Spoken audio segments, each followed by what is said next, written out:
Hello and welcome to part 2 of our discussion about John L. Hacker, Greg Rice, and his beautiful model boats. Next on The Collectors.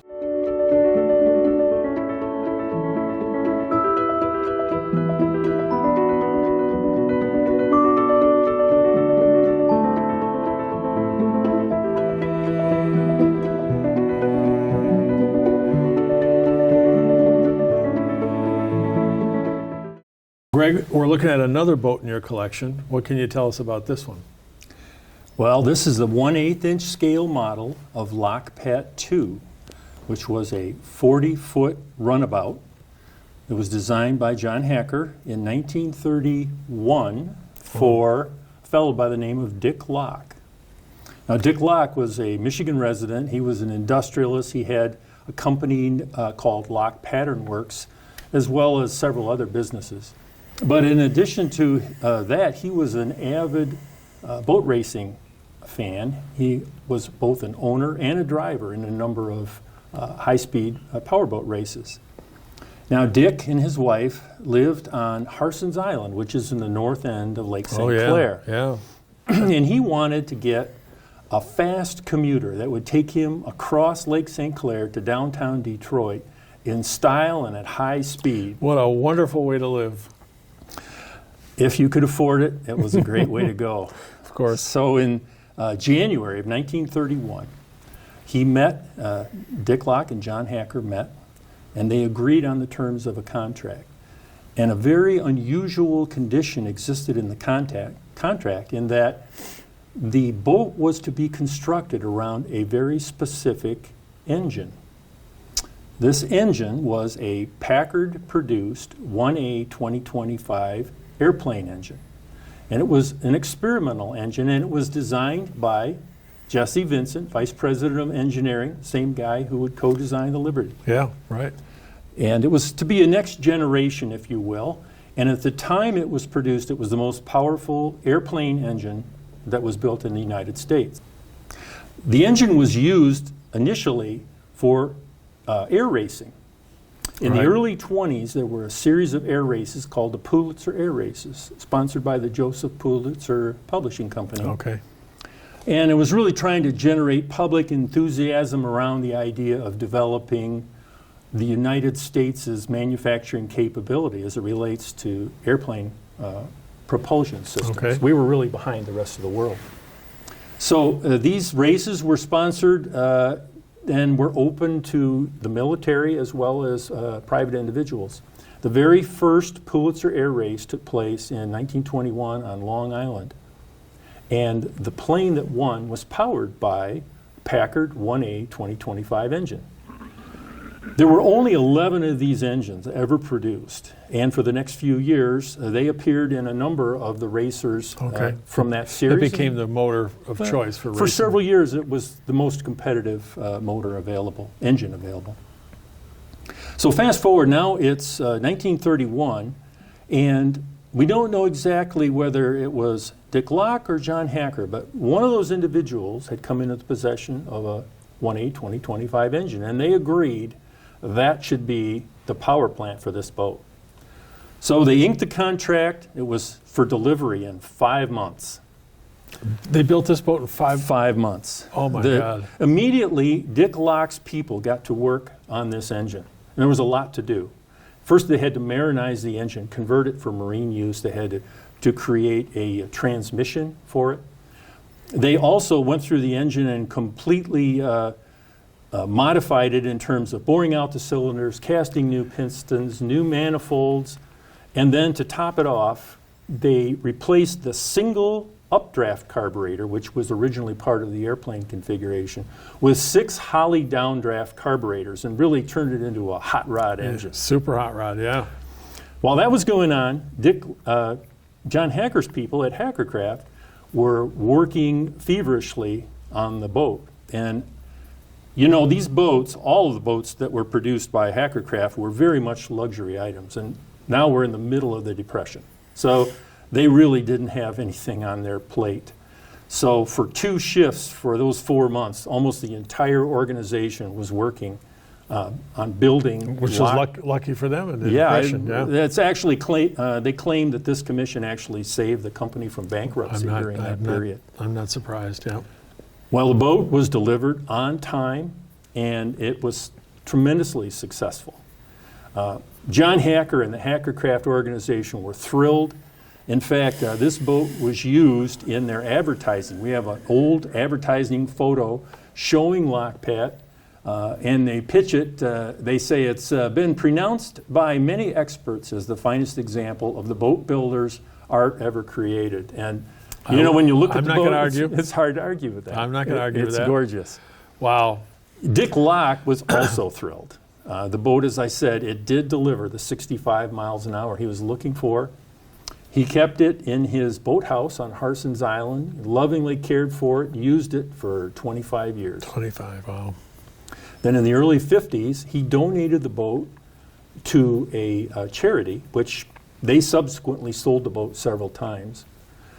And during that process, it's hard to imagine, but one of the owners decided that the thing to do was to remove that engine from the boat, and they sold it off. Oh boy. So the engine was replaced with a World War II PT boat engine, which was much heavier, completely More different characteristics, and the boat performed terribly. It was a disaster. The boat was then spirited away to a Quonset hut in Wisconsin, where it was held for 25 years. Somebody came along and it was a barn find. Well, in 2008, a boating enthusiast from Michigan named Tom Mittler found out about the boat, and he was able to negotiate a purchase for the boat. And the first thing he did was he had that engine pulled out, and they started on a search for an appropriate replacement engine. While that was going on, they went through the boat completely. They took off the old bottom, put in a new modern bottom, so that the boat could really stand up to the use they were intending it for. And then all of the planks had to be completely refastened. The boat was refinished. Damage that was done to the deck when they had to make room for that PT boat engine was all repaired. They got the boat up to like pristine condition. Well, through an unusual series of events, a Packard 1A 2025 engine was actually located. It was in the ownership of a couple of airplane collectors. Of course, yeah. And all the marinization had been stripped off the engine, so there's no sign that it had ever been used for marine use. But the original conversion, those Holley downdraft carburetors, were still in place.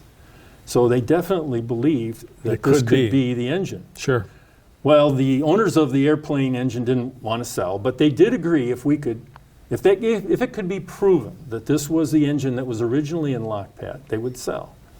Well, they pulled off the heads from the cylinders and exposed the pistons.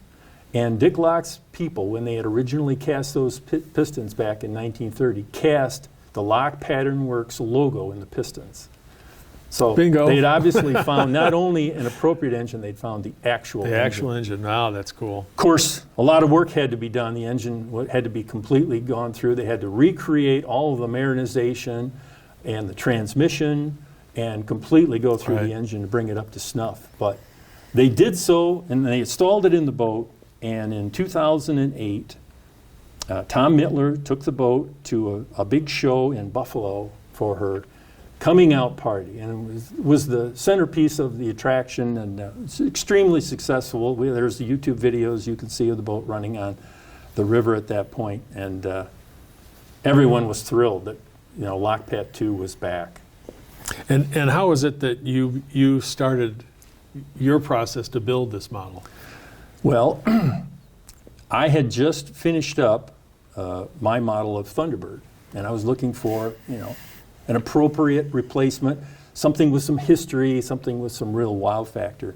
I looked through an old motorboating magazine from the 30s, and I saw this advertisement for Lockpat II. Oh yeah, I've seen it. Thought, what a cool boat! I wonder whatever happened to it. I had no idea. I didn't know anything about this story that I just related.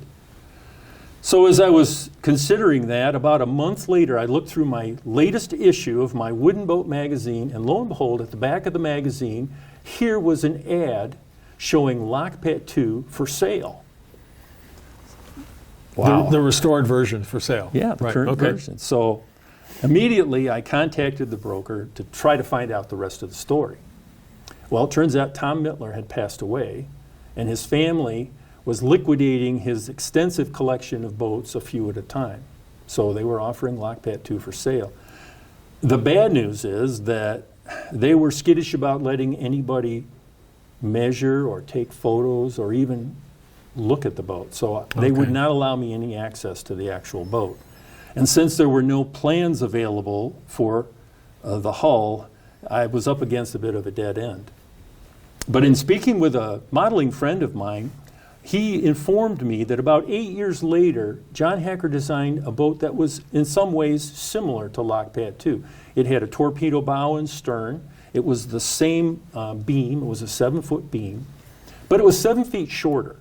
And the deck arrangement was different. It had a more traditional deck rather than the planking that wrapped around the side. Nevertheless, that gave me enough information. He had a drawing of that boat, which he made available to me, and I was able to modify that drawing, stretch it out, and tweak it to the point where I was very comfortable that I had a very close proximity to the original construction drawing.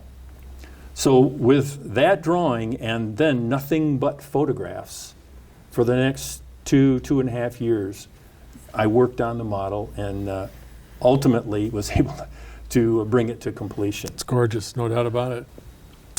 So when I finished this model, it was 2015, and I decided to take this model to the international show of the Antique and Classic Boat Society, which was being held up in Minnesota at Gull Lake, because the new owner, Lee Anderson, was exhibiting the boat at the show. So he ended up buying it, okay. Absolutely. And the boat was being recognized as the best preserved boat in that show.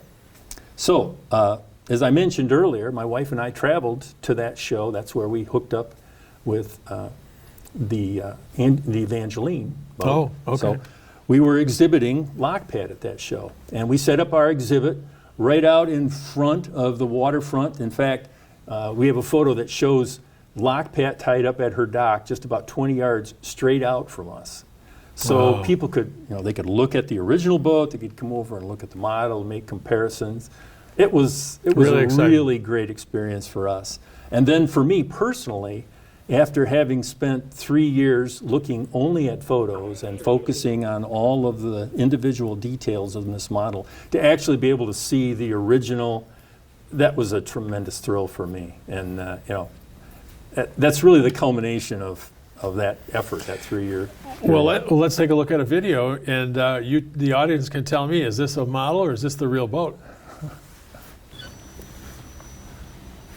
Okay, this is a video taken in northern Michigan. I was a little apprehensive about how the boat would perform, having modified the design somewhat to come up with this length. I've seen video and observed the real full-size boat running, and I have to say that I'm extremely happy with the performance of this boat. If you look at how the boat breaks the water, it's like almost halfway back in the hull, and the attitude of the boat is almost identical to the original. So it really does perform much like the prototype. Very happy with this model. And this is where you actually move the weight inside the boat back around to get it to adjust the way you want it? Yeah, the motors that I use are much lighter than the original engines, as you can imagine. And so I used the battery packs for ballast. Excellent. I'm able to shift them forward a little, forward and back a little bit to get makes total sense. To sit exactly on its lines. Well, you did it. Looks real to me.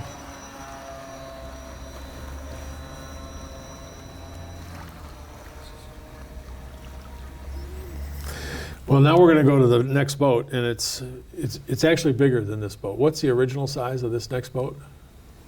The next one is almost 48 feet long. 48 feet long, okay. Let's take a look at the next boat.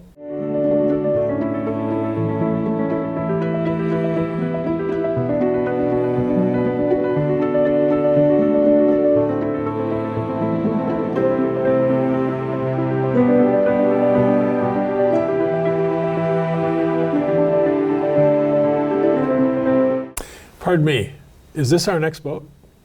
Well, yes, it is, Ken. All right, let's take a look. This is a 1/10 scale model of the boat, Pardon Me. It was designed by John Hacker in 1947, and it was built at Hutchison Boat Works in Alexandria Bay, New York, which is in the Thousand Islands area. The boat was commissioned by a fellow named Charlie Lyon. He lived on Oak Island, and he inherited all of his money, so he also never worked a day. So he'd owned a number of Hacker designs and over the years, and the most recent one he had was Van Moose. Oh, but that boat was conscripted by the U.S. military for World War II. So coming out of World War II, 1947, Charlie Lyon was 75 years old. He wanted to commission one more masterpiece to cement his legacy as the king of the river. Oh boy. So John Hacker and Hutchison Boat Works started on this project. Unfortunately, during the process, Charlie Lyon was constantly making changes to the schedule or to the design, and it really disrupted the process to a fairly great extent, such that actually the boat did not make its scheduled debut, and when it was finally put in the water, there were a number of bugs that needed to be worked out. And Charlie was not receptive. He was not very patient with the process, and after only 7 rides in this boat, he told Hutchison Boat Works to keep the boat. Oh my God. Told them to just go ahead and sell it. Well, they put the boat up for sale, but as you can imagine, there's not a big market for a boat this large. The boat is, you know, as I said, is 48 feet long. So for a runabout, that's huge. That's huge. So in 2 years later, finally, the boat was purchased by Dick Locke. The owner of Lockpat II. Absolutely. In fact, Dick had just recently donated Lockpat II, and so he had a place in his boathouse for Pardon Me. Ah. And first thing he did was rename the boat Lockpat III. The owner's could name it whatever he wants, right? So he had his folks go through the boat, work out a lot of the kinks that still remained coming out of construction. And he maintained and really loved the boat for like 25 years right there in his boathouse on Harson's Island. Although inexplicably, he did not use the boat very much. Very seldom took the boat out. And also, he very seldom allowed individuals to come in and examine the boat in his boathouse. Nevertheless, it was, according to all records, it was one of his most cherished possessions. Well, eventually, upon Dick Locke's death, the boat was purchased by a fellow named Nick Beck, a Michigan native. He owned a construction firm and a number of other interests. He was a very colorful individual. But he did use the boat a lot. The first thing he did was have the boat restored, because now we're 30 years beyond its original construction. Yep. They installed a new motor. By the way, this boat was powered by a Packard 4M 2500 PT boat engine, the same engine that was used in all PT boats in the U.S. For World War II. Was it a single screw or a twin screw? It was a single screw, so Okay. 48 feet long, but a single screw. And it powered the boat to apparently close to 65 miles an hour. That's moving. So anyway, Nick Beck brought the boat back to the Thousand Islands area for its annual show at the Clayton Museum. Oh, okay. And it was a big hit. A lot of the residents hadn't seen it for 25, 30 years. Sure. So eventually the boat was purchased by Jim Lewis. Jim was very much a benefactor of the Antique Boat Museum in Clayton. And eventually he and his wife donated the boat, which had then been renamed Pardon Me, back to the museum. So the boat is at the museum. It's been there ever since the mid-'80s when that donation took place. And really, this is the flagship of their fleet at the Antique. Well, tell us, Greg, about your build of this model. The U.S. Department of the Interior extensively documented this hull as part of their Historic Engineering Records Preservation Program. Money well spent by the federal government. I was actually able to obtain very detailed plans of this boat through an open source availability from the Library of Congress. So Oh my God. to build a structure, I had everything I needed. Of course, as you can tell looking at the boat, the fittings form a major portion of this. Oh, So to get that information, I visited the museum, spent a day with a friend photographing and measuring all the fittings and all the deck arrangements, so I had all the detail necessary to go forward. And with that information and the drawings, I was able over a 3-year period to complete this model. I got to ask though, 3-year period in what, 3,000 hours? Probably about 3,000 Okay, well, that's hours. amazing. And then I guess you actually went back to the museum. Last With the summer, model. yeah, last summer, I was the model was finished. I returned to the museum for their annual boat show. Mm-hmm. They were very gracious. They gave me a perfect spot right up in front of the waterfront. I was looking directly across at the full scale, pardon me, tied up at her dock. That's great. And so once again, people could examine the original boat. They could come, and look at the model boat. Yeah. In addition, the director of the museum made special arrangements for me to get a ride in the boat, which is something that doesn't happen very often. And, Well, you got a ride in Thunderbird, now you're getting a ride in this. That's we really went something. racing up the river on a beautiful day, and again, a real highlight for me. Toward the end of the show, I even took the model and I set it on the front deck of the original and took some photos to kind of document That my must have been really, experience must have been a lot of fun it was after all good. that work too. Wow. Yeah, it was great. And I guess we've got some, again, footage of this boat in action. Yes, we do. We have a few short snippets here. Again, this boat reportedly was capable of 65 miles an hour. I think when I rode in it, we were going around 40, maybe 45. But I think the scale speed, represented by the model is pretty close to the appearance. I've taken a lot of personal video footage of the actual boat running. Had a chance to do that during the boat parade on Sunday at the show. And again, the attitude and the And weight look, and it everything. just went through its own wake and it hardly moved. It's quite a heavy Beautifully boat, done. actually, with the motor and the batteries and the whole construction. It weighs 25 pounds. I did have to put some extra lead in the stern as extra ballast to make it sit properly on its line. One of the things I wanted to ask you, Greg, is these boats are not really delicate, but they're precious. And you must have designed and built some sort of a carrying device or a crate to move these around to shows and exhibits. Well, I did. I've actually made a couple of different designs, but I've sort of standardized on one now. And I use those boxes to store the boats because basically they're a little bit large for display in my home. So I basically keep them in the basement in these boxes. But also because they do travel around the country, they need to protect the model. So I've constructed these boxes, if you will, and they all have a universal set of wheels I can put on them so I can I saw move that- them I around. saw that when you came 'cause in, again, yeah. they're kind of heavy. And I've tried to personalize them as well by taking the graphics, the name graphics, Right. and putting them on the boxes. It's interesting. Sometimes at the shows, I'll get more comments about the boxes than I do about the boats. But I understand that, and I know you do shows. I know I met you at one of your shows, one of our shows we did together. And I know you do shows here in Michigan, right? Boating shows, Right. classic boating shows. Right. I found through a series of circumstances that I actually really enjoy attending these full-size boat shows sponsored primarily by the Antique and Classic Boat Society. I set up a little tent, have some tables, and I put some models out there. And I get to share, the history that I've been sharing with you of the builder and of the owners and so forth. And I get to talk about the models.